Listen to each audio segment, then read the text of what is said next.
ఎన్టీఆర్ విగ్రహాలు పెట్టడం గురించి చూస్తే గనక దాన్ని కూడా పర్టికులర్ గా చూసుకొని వాళ్ళు త్వరలో ఏవైతే విగ్రహాలు పెడుతున్నారో అవన్నీ మేము తీయించేస్తాము, పక్క రాష్ట్రాల్లో కూడా మేము పంపించేస్తాము అని ఈ రకంగా మాట్లాడడానికి కవిత గారు జూబ్లీ హిల్స్ లో బై ఎలక్షన్ టైంలో ఎన్నికల హామీలో విగ్రహం పెడతానని చెప్పింది ఎవరు? ఫస్ట్ ఏ పార్టీ? నేను ఒకటే మాట అంట, ఇన్ని రోజులు కవితక ఏ కోమాల వండుకుందో నాకు తెలియదు. కోమాలకించి ఇప్పుడే బయటకు వచ్చినట్టుంది. 9:30 ఏళ్ళు మరి కోమాలో ఉందేమో, నైట్ వాక్ చేసినట్టుంది ఇన్ని రోజు. ప్రపంచం ఏం తెలియకుండా అట్లా ఎమ్మెల్సీ అయిపోయి లేకపోతే ఇంకొకటి అయిపోయి చేసినట్టుంది. అదే వాళ్ళ నాయన వాళ్ళ అన్న చాలా గంటాపదంగా చెప్పిండు కదా, చాలా గట్టిగా, ఖమ్మంలో మేము విగ్రహం పెట్టినాము, లేకపోతే కుకట్పల్లిలో మేము విగ్రహం పెట్టినాము. ఇప్పుడు కూడా ఎన్నికలప్పుడు నేను చెప్తున్నా, మేము కాంస విగ్రహం పెడతాం ఎన్టీ రామారావు గారిది అని చెప్పి నీ సొంత తోడగొట్టినటువంటి అన్ననే చెప్పిండు. మరి విగ్రహాలు పెట్టినప్పుడు ఇదే కవిత ఏడుంది? కోమలో ఉందా లేకపోతే నైట్ వాక్ చేస్తుందా? ఆ రోజు ఎందుకు? ఆ రోజు తెలంగాణ ఉద్యమము, లేకపోతే ఎన్టీ రామారావు విగ్రహం మీద పెడితే తెలంగాణలో ఒక అనిశ్చితి, లేకపోతే తెలంగాణ యొక్క ఆత్మగౌరవం కరిగిపోయినట్టు, లేకపోతే అభద్రతా భావంలో తెలంగాణ వెళ్ళిపోతున్నట్టు ఆయన కనిపించలేదా? అసలు టీఆర్ఎస్ తెలంగాణ పదమే నామోషి అయిపోయి బీఆర్ఎస్ కి మార్చినప్పుడు, నాయన నువ్వు చేస్తుంది తప్పు, నువ్వు గట్లెట్లా పెడతావే, తెలంగాణ పేరు తీసేస్తే మన తోలు తీస్తారు తెలంగాణ జనాలు అని చెప్పి నువ్వేం చెప్పలే. నాయన బీఆర్ఎస్ పెట్టుకుంటే అక్క ఆమెదేముంటది కదా, జాగృతి, తెలంగాణ జాగృతి అని ఉండే, భారత జాగృతి అని పెట్టుకున్నావు నువ్వు. నీకు కూడా నామోషి అనిపించింది తెలంగాణ. నువ్వు ఈ రోజు ఏషం కట్టేసేసి ఈ రోజు వచ్చి తెలంగాణ ప్రజల ముందుకు వచ్చి నేను తెలంగాణకి అమ్మని, నేను తెలంగాణకి బాబాని, నేను తెలంగాణకి ఇంకేదో మెజిషియన్ని అని అంటే, ఈ జనాలు మిమ్మల్ని ఏ కేటగిరీలో వేయాలి? కేటగిరీ ఆల్రెడీ వేసేసారు రాధా గారు. ఊరికే దాని గురించి చర్చ లేదు. ఆమె గురించి అంటే దీని వెనకాల ఏదో కుట్ర ఉంది, ఎన్టీఆర్ విగ్రహాలు పెట్టడం వెనక వేరే ఏదో కుట్ర ఉంది, ఇక్కడ టీడీపీని బలోపేతం చేయడానికి రేవంత్ రెడ్డి గారు కృషి చేస్తున్నారు అని చెప్పేసి. ఇప్పుడు నేను అదే ప్రశ్న మళ్ళీ అంటున్నా, ఖమ్మంలో కూడా వాళ్ళు విగ్రహం పెట్టినప్పుడు టీడీపీని బలోపేతం చేయడానికి అయిందా? టీడీపీ బలోపేతం అయిందా? తర్వాత కూకట్పల్లిలో పెట్టినప్పుడు టీడీపీ బలోపేతం అయిందే మన? ఈ రోజు కూడా పెట్టినంత మాత్రం టీడీపీ ఎందుకు బలోపేతం అవుతుంది? ఈ రోజు ఎన్టీ రామారావు గారు తెలుగు ప్రజల ఆత్మగౌరవం అని చెప్పి ఆ రోజు ఒక నినాదం తీసుకున్నటువంటి దాంట్లో తెలంగాణని, ఆంధ్రాని అందరినీ కూడా కలిపి తెలుగు వారి యొక్క ఆత్మగౌరవం అని చెప్పి ఒకటి తీసుకొని వచ్చిండ్రు. మన యాస వేరే ఉంటుండొచ్చు, రాష్ట్రాలలో కూడా మనకి భిన్నాభిప్రాయాలు వచ్చినప్పుడు ఎవరి రాష్ట్రాలలో మనం పంచుకున్నాము, విడిపోయినాము, అన్నదమ్ముల లెక్క ఈరోజు కలిసి ఉందాము, ఆస్తులు పంచుకున్న తర్వాత కూడా కలిసి ఉండేటటువంటి అన్నదమ్ముల లెక్క మనం ఉందామని చెప్పి అని అనుకున్నాము. మన ఇద్దరి మధ్యలో ఉంటున్నటువంటి నీటి సమస్యలను కూడా ఈరోజు సంయమనంతో మన ఇద్దరం కూడా తెలుసుకుందాము అనేటటువంటి దాకా ఈరోజు మనం తెచ్చుకున్నాము. నువ్వు 9:30 ఏళ్ల సంధి ఎప్పుడూ లేనటువంటిది ఇప్పుడు ఏదో కొత్త అద్దాలు పెట్టుకున్నట్టుంది, లేకపోతే కోమలకెళ్ళి బయటకు వచ్చినట్టుంది కవితక్క. ఈరోజు కొత్తది ఏదో దుకాణం ఓపెన్ చేసి రేవంత్ రెడ్డి గారు ఏజెంట్, అసలు మీది ఏమో అంటారు, తాడు లేదు బొంగరం లేదు మీ పార్టీకి. ఇంకా పచ్చిగా చెప్పాలంటే మీ పార్టీకి మీ ఉనికి కోసం మీరు చేస్తున్నటువంటి సర్కస్ ఫీట్లు ఇంకొకరికి రావద్దు అట్లాంటి పాపం. స్ట్రైట్ ఆన్సర్ చెప్పండి. హైదరాబాద్ లో ఉంటున్నటువంటి సెటిలర్స్ వల్ల తెలంగాణకు మేలు జరుగుతుందా లేదా? స్ట్రైట్ ఆన్సర్ చెప్పండి. నేను ఒకటే చెప్తున్నా, ఇది తెలంగాణ ప్రజలది, తెలంగాణ ప్రజల ప్రభుత్వం, తెలంగాణ ప్రజలు ఎన్నుకునేటటువంటి ప్రభుత్వం. కేవలం సెటిలర్లు ఏదో తలుచుకున్నారనో, సెటిలర్లని లైట్ల చూపించాల్సినటువంటి కుట్రలు జరుగుతున్నటువంటి దాంట్లో మనం ఇవన్నిటి కాదు. నేను మళ్ళీ కూడా యాద్ చేస్తా ఉన్నా, వాళ్ళ కాలుకి ముళ్ళు గుచ్చుకుంటే పన్నుతోటి బీక్తా అన్నటువంటి మీ నాయన కేసీఆర్, తర్వాత అక్క చెల్లెల లెక్క జాగృతిలలో కలుపుకొని నడిపించినటువంటి మీరైనా, ఆ రోజు లేనటువంటిది ఈ రోజు మాత్రమే ఎందుకు ఈ రోజు ఈ యొక్క నిప్పులు పోస్తున్నటువంటి పరిస్థితి ఉంది? దీనికి జవాబు చెప్పుండ్రి. ఆ రోజు లేనిది ఈ రోజు కొత్త మీకేం కనిపిస్తుంది అలా దాంట్లో అది చెప్పుండ్రి.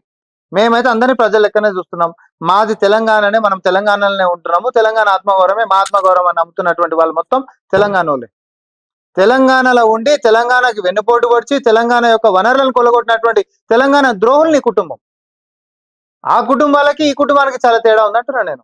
ఈరోజు కొత్త దుకాణము, కొత్త వేషం వేసుకొని వచ్చేసేసి ఈరోజు తెలంగాణకి అద్భుతమైనటువంటి ప్రేమ ఉంటున్నప్పుడు ఈరోజు మీరు చేసినటువంటి దానికి, ఈరోజు మాట్లాడుతున్నటువంటి దానికి చాలా భిన్నంగా కనిపిస్తుంది. కాబట్టి ఇది ప్రజలకే వదిలిపెడతాం. తెలంగాణకి ఏం కావాలో తెలంగాణ ప్రజలకు తెలుసు. కానీ ఇక్కడ ఈ ఇష్యూ ఏదైతే ఉంది ఇది ఫ్లేర్ అప్ అయింది కేవలం ప్రొఫెసర్ నాగేశ్వరరావు గారు చేసినటువంటి కొన్ని అనాలిసిస్, బేసిక్ అథెంటికేషన్ లేకుండా, నాకు సోర్స్ కూడా రివీల్ చేయకండి. ఎస్ అంటే ఆబ్వియస్ గా జర్నలిస్ట్ అనేవాడు సోర్స్ అనేది ఎక్కడ రిలీజ్ చేయడు, బట్ అయినప్పటికీ కూడా అథెంటికేషన్ లేకుండా దాన్ని ఇలా జరుగుండొచ్చు, అలా జరుగుండొచ్చు అని ఒక ఏది మోడీ పవన్ కళ్యాణ్ గారి మధ్య జరిగినటువంటి ఒక సంభాషణని తీసుకొచ్చి ఈ రోజు ఈ ఇష్యూ అక్కడి నుంచి మొదలైంది. దాన్ని అటు కాస్త ఇటు కాస్త ఆంధ్ర తెలంగాణ ఇష్యూ కింద చేశారు. మేడం ఒకటే నేను చెప్తా, ఒకరు వ్యక్తిగతంగా కొన్ని వాళ్ళకుంటున్నటువంటి వాళ్ళ ఎనాలిసిస్ చెప్పుకోవచ్చు. అట్లా అంటే బీజేపీ వాళ్ళు చరిత్రని మొత్తం తిరగరాస్తూ ఎనాలిసిస్లు చెప్తా ఉంటారు. నెహ్రూ గారు చనిపోయింది 1 సంవత్సరంలో అయితే ఓడైతే పోయి 20 ఏళ్ళు వెనక్కేస్తాడు, ఓడు 20 ఏళ్ళు ముంగటికేస్తాడు. నమ్మేటోడు ఉంటే నరేంద్ర మోడీ గారే నాగార్జున సాగర్ కూడా కట్టిండనేటోడు కూడా వస్తుంటాడు.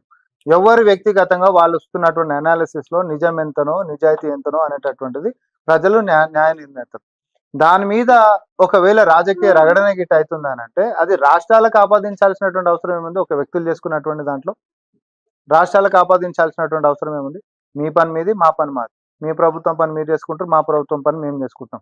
మా తెలంగాణకి ఏం కావాలో మనకు తెలుసు, ఆంధ్రప్రదేశ్కి ఏం కావాలో వాళ్ళకి తెలుసు.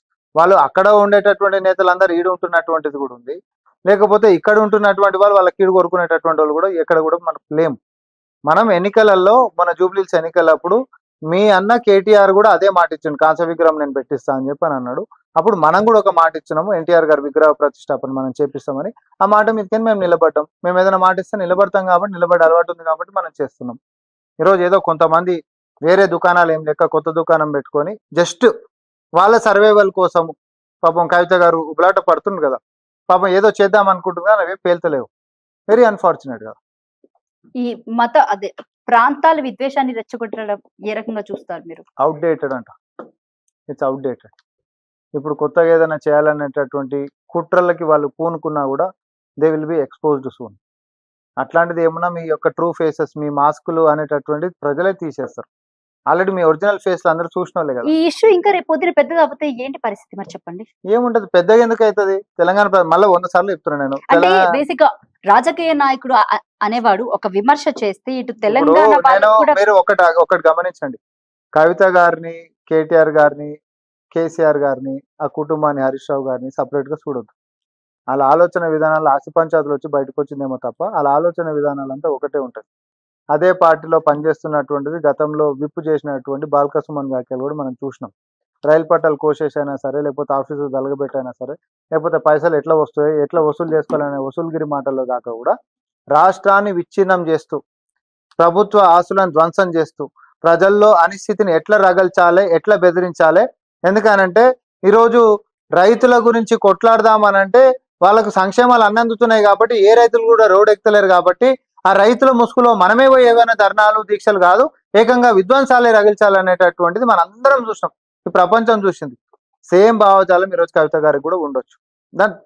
అది అలా బ్లడ్లు ఉంటుండొచ్చు, మేమేం కాదనం. కానీ తెలంగాణ ప్రజలకి మీ రియాలిటీ, మీ డిఎన్ఏ మొత్తం తెలుసు అంటున్నాను నేను. They scan you guys, already scan చేసిరు. మీ నోట్లకి ఏదైనా మాట వస్తే అబ్బా ఎంతో సొక్కం రా నాయన, 10 ఏళ్ళు పెద్ద పొడిచేసిరు, కానీ ఇప్పుడు వచ్చేసేసి మాత్రం తెలంగాణ కోసం కొట్లాడుతున్నట్టు నాటకాలు చేస్తున్నారు రా అనరా?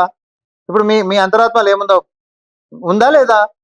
తెలంగాణ ప్రజలకు మొత్తం అంతే ఉంటది. అది వాళ్ళు ఏది చెప్పగానే అంత గుడ్డిగా నమ్మేటటువంటి వాళ్ళు ఎవరు లేరు. ఇప్పుడు కవిత ఒక మాట అన్నారు, ఇంకొకరు ఒక మాట అన్నారు, తర్వాత ఇంకొకరు ఎవరు ఉద్యమ చరిత్ర గురించి మాట్లాడేటటువంటి వాళ్ళు కొంతమంది కొన్ని మాటలు అంటా ఉన్నారు, లేకపోతే ఎనలిస్ట్లు అని చెప్పుకునేటటువంటి వాళ్ళు కొంతమంది అంటారు, ప్రొఫెసర్లు అనుకునేటోళ్ళు కొంతమంది అంటారు.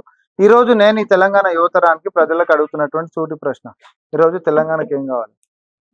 ఇంకా కూడా ప్రాంతాలు విడిపోయి ఎవరు ప్రభుత్వం వాళ్ళకున్న తర్వాత ఏమంటారు, ప్రాంతాల మీద పంచాయతీ కావాలనా? ప్రాంతాల మీద పంచాయతీ కావాలనా, లేకపోతే మనకి ప్రోగ్రెస్ కావాలనా? తెలంగాణ ప్రోగ్రెస్ కావాలనా? చెప్పండి, ఏది కావాలా మనకి? ఈరోజు నిరుద్యోగులు మొత్తం ఈరోజు ఉండు, నిరుద్యోగులకి మన కొలువులు ఎట్లు ఇవ్వాలనేటటువంటి ఎక్సర్సైజ్ లో సర్కారు ఉంటుంది, మా కొలువులు జల్దీ రావాలనేటటువంటి తప్పనలో నిరుద్యోగులు ఉంటా ఉన్నారు. ఈరోజు మహిళలు ఉన్నారు, అత్యున్నత స్థాయిలకు తీర్చిదిద్దాలి మనము అని చెప్పేసి ఈరోజు కొత్త డిస్కమ్ ఏది రైతు డిస్కమ్ చేస్తే కూడా రేపొద్దున దానికి సంబంధించి కూడా మహిళలని ఎట్లా మనం దానికి అసోసియేట్ చేసి లాభపరచాలనేటటువంటి ఆలోచనతోటి మన ప్రభుత్వం ముందుకు పోతా ఉంది.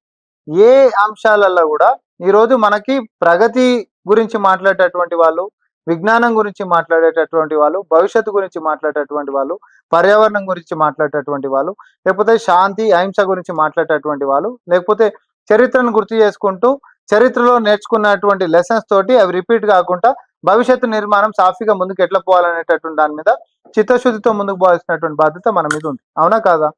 ఇప్పుడు ఈ పంచాయతీలతోటి లాభం ఎవరికి తెలంగాణ ప్రజలు ఆలోచించరా? ఈ రోజు పంచాయతీతోటి ఆయాలంటే డిమాండ్ ఉండే మా రాష్ట్రం మాకు కావాలి అని చెప్పి, ఈ రోజు ఈ పంచాయతీలతోటి ఏ రకంగా ఏం లాభమో మీరు నాకు చెప్పరు.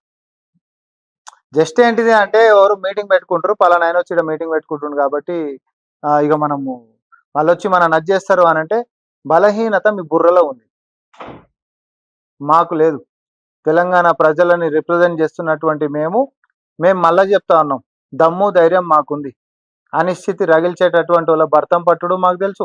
రాజకీయ ఎత్తుగడలతోటి ఈరోజు కకావికలం చేయాలనేటటువంటి కుట్రలను కూడా పసిగట్టడం మాకు తెలుసు. వాటిని ఎట్లా హ్యాండిల్ చేయాలనో మాకు తెలుసు. తోక తెలుసు, తొండం కూడా తెలుసు.